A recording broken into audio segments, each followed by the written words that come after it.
Honourable Venkatasamy, yes. Thank you, Madam Speaker. B529.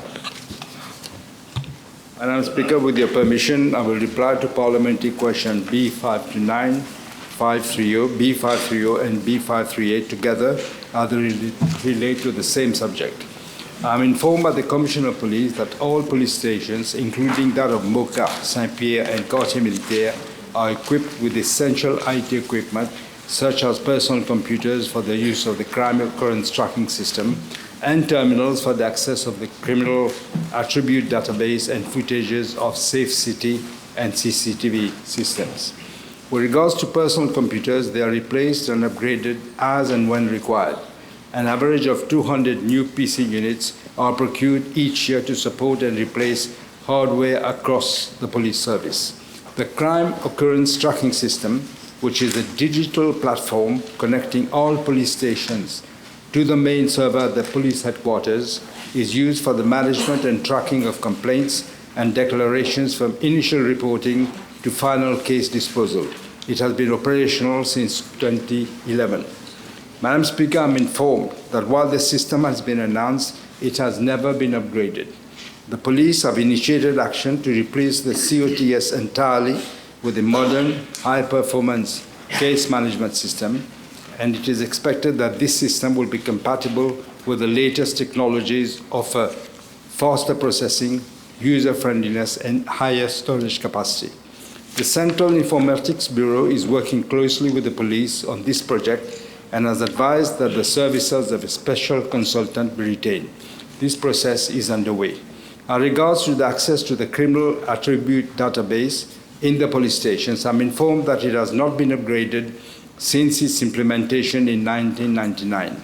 An amount of 43 million rupees has been provided in the budget for this financial year for a fully integrated modernized system, which will include a new version of the CADB that can handle criminal records and identify verification using biometric data. The tenders will be launched by the end of August of this year and is expected to be operational within the next 2 years. Madam Speaker, with regard to the IT infrastructure for CCTV and the Safe City systems, both are on lease agreement with Brinks Limited and Mauritius Telecom respectively, which caters for the maintenance and software and hardware upgrade as well. The technological upgrade for the CCTV cameras are presently being undertaken by Brinks Limited. As for the Safe City camera systems, according to the lease agreement, a technology refresh is due in December 2025. Madam Speaker, this is the legacy left by the previous government. Outdated systems, under-equipped stations, and a police force left behind in the digital age. We are now moving from a decade of neglect to an era of progress and reform.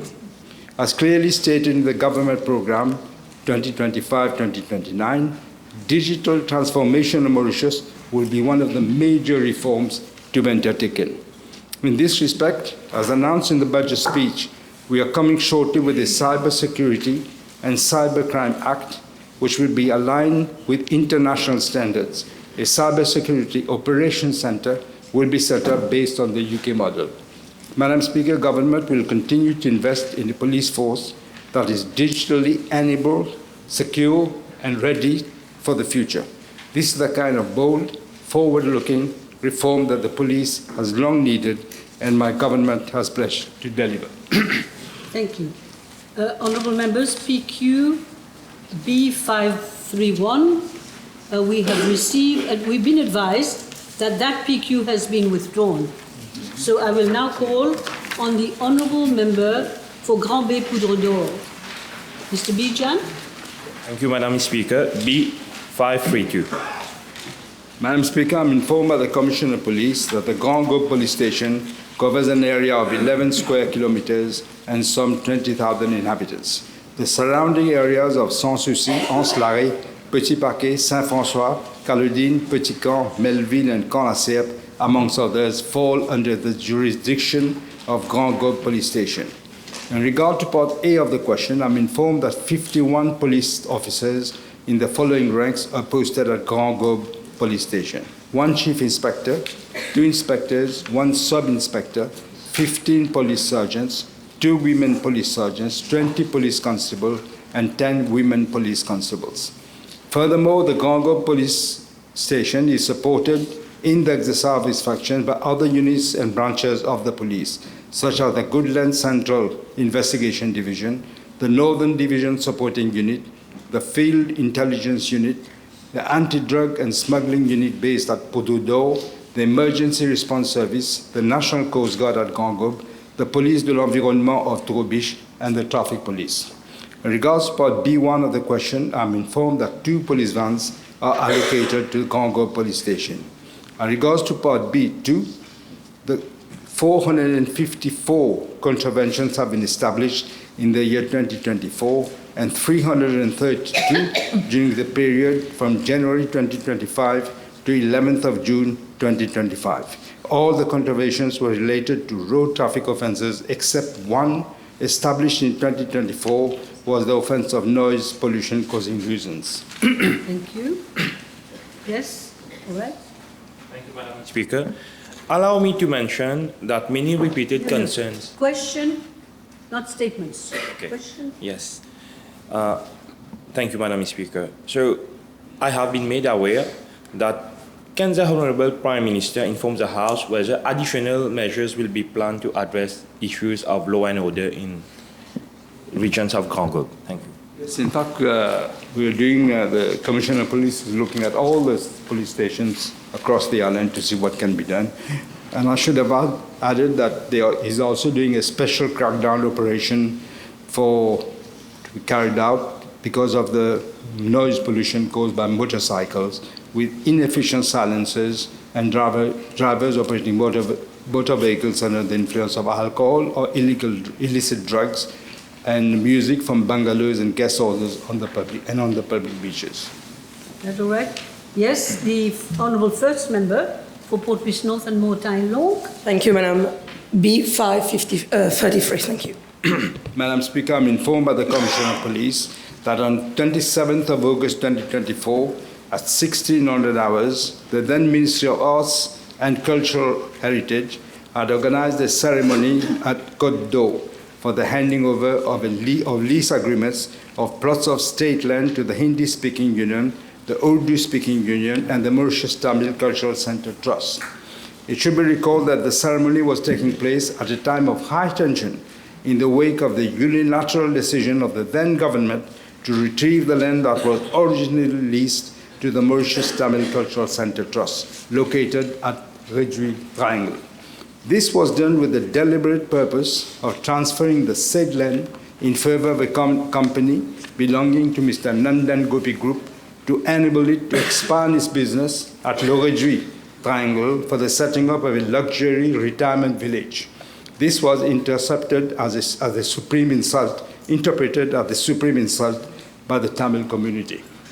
On the 27th of August, after around 1550 hours, 7 persons in total conformity with the legislation pertaining to public gathering were demonstrating at some distance from that location where the ceremony was taking place. Police arrested 4 of the 7 demonstrators for the offense of rogue and vagabond. 3 of the demonstrators, namely Mr. MG, Mr. DK, and Mr. DJ, were brutally pulled from where they were standing and were brought to the Moka Central CID office. 1, Mr. HN, was dragged by force and brutalized by police in civil clothes. He was hurt and he was thrust on the ground. He was thereafter pushed violently into a police vehicle, and while with the police taking no consideration at all of his protest to the fact that he had already been hurt. Mr. HN got a malaise and had to be conveyed to Welkin Fortis Clinic as the result of this. Madam Speaker, the inquiry into the case of rogue and vagabond is ongoing. On the 29th of August 2024, Mr. RS was provisionally charged with the offense of assault against agent of civil authority before Moka District Court. He was allowed bail after furnishing a surety of 8,000 rupees and a recognizance of 30,000 rupees.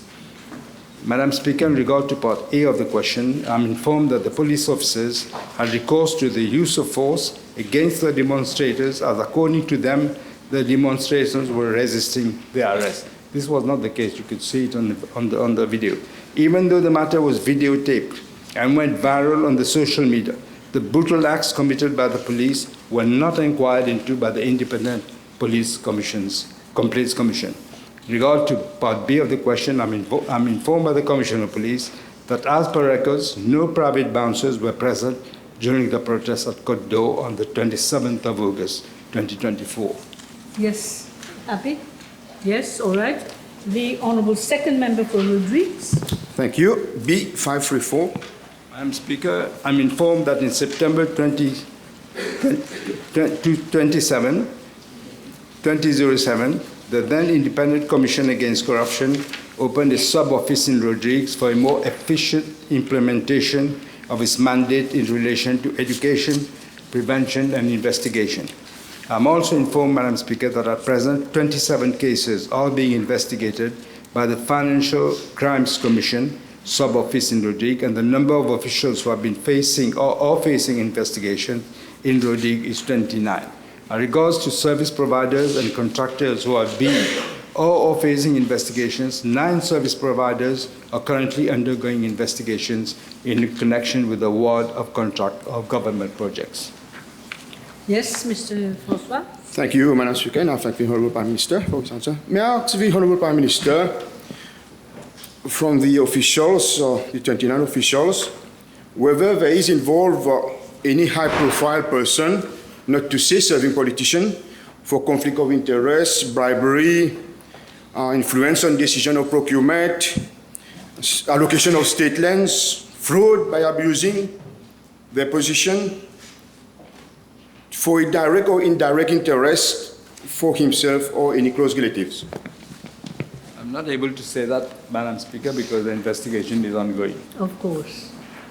Second. The second one, Madam Speaker, following a letter from the Rodrigues Public Service Union's Platform Syndical Rodrigues, addressed to the Honourable Prime Minister, I'm in a copy, may I ask the Prime Minister whether he is agreeable to use his good office to request the Commission, in line with the principle of good governance, to liaise with the unions and the Regional Assembly for the setting up of anti-financial crime practices in Rodrigues to eliminate financial crimes. Can't really give instructions to the FCC, but I can pass on the message. Thank you. Thank you. Yes, Honourable Second Member for, I'm sorry, Honourable Second Member, yes, for Rivière des Anguilles, Chouillac. Thank you, Madam. Question 535, please. Madam Speaker, I'm informed that no officer in the public service based in Mauritius is being paid salary or benefits in foreign currency except for foreign nationals whose services have been enlisted in view of their technical expertise and in line with the terms of their contracts. However, ambassadors and officers of the diplomatic cadre who are posted in Mauritius missions abroad are paid salary in foreign currency in accordance with the recommendations of the PRB. They also pay the foreign service and other allowances in foreign currency. Madam Speaker, I wish to refer the Honourable Member to my reply to Parliamentary Question B410 for the sitting of the 6th of May of this year in relation to the salary and fringe benefits drawn by Mr. Bikari, former Director General of the Financial Crimes Commission. I wish to reiterate that when Mr. Bikari assumed duty as Director General of the now defunct ICAC, he was drawing a salary of 375,000 rupees monthly, however payable 50% in Mauritian rupees and 50% in US dollars. When his appointment was renewed for a further period of 5 years in 2021, his monthly salary was revised to 420,000 rupees, payable again 50% in Mauritian rupees, 50% in US dollars. However, following the establishment of the Financial Crimes Commission in March 2023, Mr. Bikari was drawing a monthly salary of 525,000 rupees as Director General of the Commission. That is an increase of 105,000 rupees. Yes, you're all right with that? Yes, the Honourable Second Member for Vieux-Grand-Port-Rossebel, Mr. Seaburn. Thank you, Madam Speaker. It's question 5/5 Is question B/536, please? Madam Speaker, I wish to inform the House that the government has injected funds in the form of equity into MauBank Ltd through the MauBank Holdings Limited, where government is the sole shareholder. MauBank Ltd is a subsidiary owned by MauBank Holdings Limited. I'm informed, Madam Speaker, that over the period from September 2015 to November 2024, government has injected funds amounting to 3.69 billion rupees. As follows: 1.5 billion rupees on the 17th of September 2015 for the acquisition of shares in ex-Mauritius Post and Cooperative Bank Limited and ex-National Commercial Bank Limited. B, 300 million rupees on the 29th of October 2015 to enable MauBank to meet its regulatory capital requirements. C, 1.3 billion rupees on the 13th of January 2016 to enable MauBank Limited to meet its regulatory capital requirements. As I said before, again, same thing. D, 500 million rupees on the 1st of April 2024 for the growth and expansion of the bank. Government, I must say, Madam Speaker, has not yet received any return on the investment from MauBank Holdings Limited since its incorporation in September 2015. Thank you. Yes, the Honourable second member for Rodrigues. Thank you very much. B537. Madam Speaker, concerning Part A of the question, I've been informed that the projects and programs relating to Rodrigues Island have been included in the total amount of public sector investment program of 2025-2026 to 2029-2030. In this regard, for the financial year 2025-2026, a total provision of 785 million rupees has been made in the performance-based budget estimates of 2025-2026 under the program 0205 Rodrigues and Outer Islands as capital grant to Rodrigues Regional Assembly for appropriation by the National Assembly. Madam Speaker, I wish to inform the House that in its budget for financial year 2025-2026, the RRA made a provision, that is the Rodrigues Regional Assembly, made a provision of 990 million rupees for the implementation of capital projects. However, taking into account the implementation capacity as well as the state of preparedness of the projects, government has provided 785 million rupees. In fact, for the current financial year, that is 2024-2025, a total sum of 1.285 billion rupees was voted by the National Assembly as capital grant to the Rodrigues Regional Assembly. However, as at date, the latter has only spent 479 million, that is 37% of the allocated budget. As regards to Part B of the question, following discussions at technical level, a total sum of 5,605 million rupees was initially agreed between the Minister of Finance and the RRA for the financial year of 2025-2026 as follows: 4.82 billion for recurrent expenditure and 785 million for capital expenditure. However, on the 10th of April of 2025, the Rodrigues Regional Assembly presented a budget of 6 billion 86 million rupees in the Regional Assembly, of which 5 billion and 96 million rupees was for the recurrent expenditure and 990 million for capital expenditure.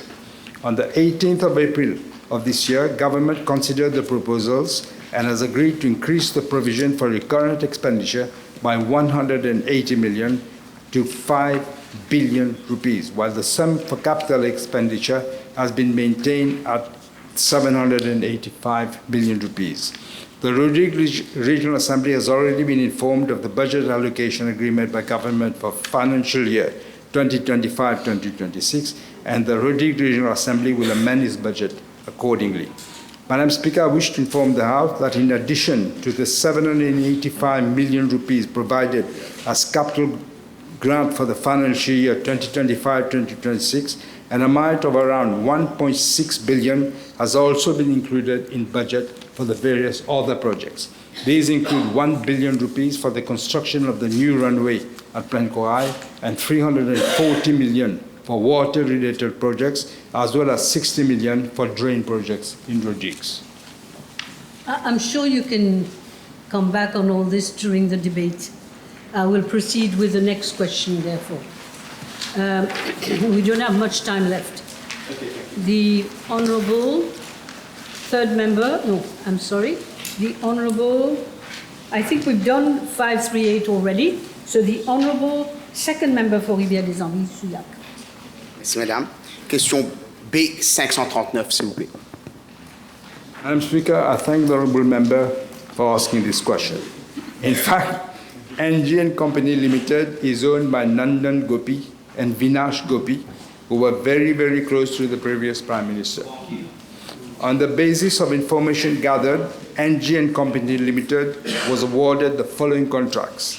One, a contract awarded by the NHDC Limited on the 29th of April 2015 for the construction of 73 low-cost housing units and associated infrastructural works and 13 service plots at Petit Bel-Air. The initial amount of the contract was estimated at 88 million rupees. However, a final payment of 110 million rupees was made to NG & Company Limited to cater for variation works estimated at 22 million rupees. I wish to inform the House that NG & Company Limited had subcontracted the entire work to Big Construction Limited for an amount of 76 million rupees. Hence, NG & Company Limited pocketed the difference, that is an amount of 34 million rupees, for a project it acted only as a middleman. This is clearly in violation of the condition of the contract. Two, another contract awarded by NHDC Limited on the 29th of September 2016 for the construction of 50 housing units and associated infrastructural works at Souillac for a sum of 82 million rupees. On the 29th of December 2017, the Ministry of Health and Wellness, after an international bidding exercise, awarded the contract for the construction of the new ENT hospital at Vakwa to a joint venture led by Rama Civil, India Corporation, PVT Limited, and NG & Company Limited for a sum of 926.2 million rupees. 4, NG & Company Limited was awarded on the 22nd of May 2023 through direct procurement a contract for the design and construction of 800 housing units for a total amount of 2.2 billion rupees by the National Social Living Development Limited.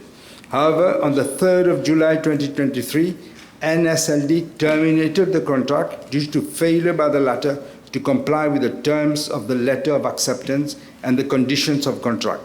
I'm informed that NG & Company Limited, in fact, wanted to subcontract the work again to other companies as it did in the previous projects. In addition, Madam Speaker, I must point out that NG & Company Limited has benefited from various other largesse. These include a sum of 550 million rupees from the MIC for the construction of the luxury retirement village known as Royal Green. It is worth pointing out that MIC was supposed to support systemically large, important, and viable corporations or companies incorporated in Mauritius which are financially distressed as a result of the COVID-19 pandemic. Second, a 3-acre plot of land in Eben through Landscope, following which it contracted a loan of 600 million rupees from the SBM for a building project on a plot of land retrieved from Mauritius Post Limited, which was the lessee. 3, at its 7 Exchange Square building in Eben, SBM, the very bank that lent money to NG & Company Limited, acquired several floors and 50 attached parking slots for 283.5 million rupees. Fourth, there was the same building, 7 Exchange Square. The EDB signed a lease agreement on the 9th of August 2019 for 5,000 square meters of office space and 130 parking slots. On the 30th of May 2024, the ADB signed a second lease agreement for an additional office space of 170 square meters at the ground floor of the same building and also 2 additional parking slots. ADB currently pays 4,068,000 rupees per month for this rented space. So far, the ADB has paid a total rental amount of 104 million rupees and 900,000 from December 2022 to date, and a syndic fees of 7.2 million rupees. FSC pays 5,174,460 rupees per month to NG Company Limited for the rental of 5 floors and 135 parking slots at X7 Exchange Square. 6, a contract between Mauritius Telecom and Royal Green for the provision of medical services by the Royal Green Hospital to employees of MT for an estimated amount of 13,038,749 rupees for over 3 years. 7th, financial support from Industrial Finance Corporation Limited to the tune of 64 million rupees to Royal Green Healthcare Limited. 8th, Mauritius Ports Authority granted a lease of 25 years of a plot of 1 hectare of land in the port area of NG Marine Services, which is part of the NG Group of companies. 9th, NG Company Limited also benefited from a lease of state land for its luxury villa project, Asmara at Rivière-Noire, from which it pocketed hundreds of millions of rupees from the sale of the villas.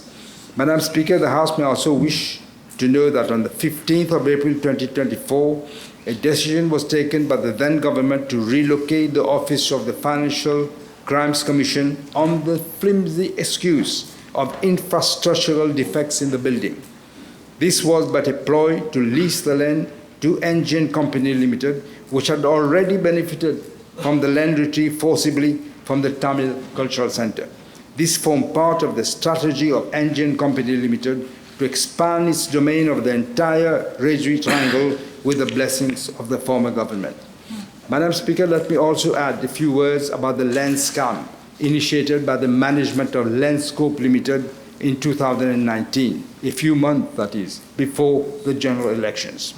This related to a decision of the board to allocate 550 acres of prime land in a strategically located area at the heart of Côte City project under the Land Scope Development Scheme. This project was estimated at more than 25 billion rupees. Despite the fact that following an expression of interest exercise, 32 developers were deemed eligible to receive plots, the board, under the leverage of the cabinet and then the then Prime Minister personally, decided to allocate the land to only 2 companies, out of which 250 acres were to be given to NG and Company Limited. Madam Speaker, Mr. Gérard Sampeur, the then chairperson of Land Scope, vehemently opposed the decision, raising serious concerns about the lack of transparency, fairness, and procedural irregularities. He stood firm despite thinly veiled threats for resisting a recommendation of the cabinet. He insisted that the matter be referred to the State Law Office.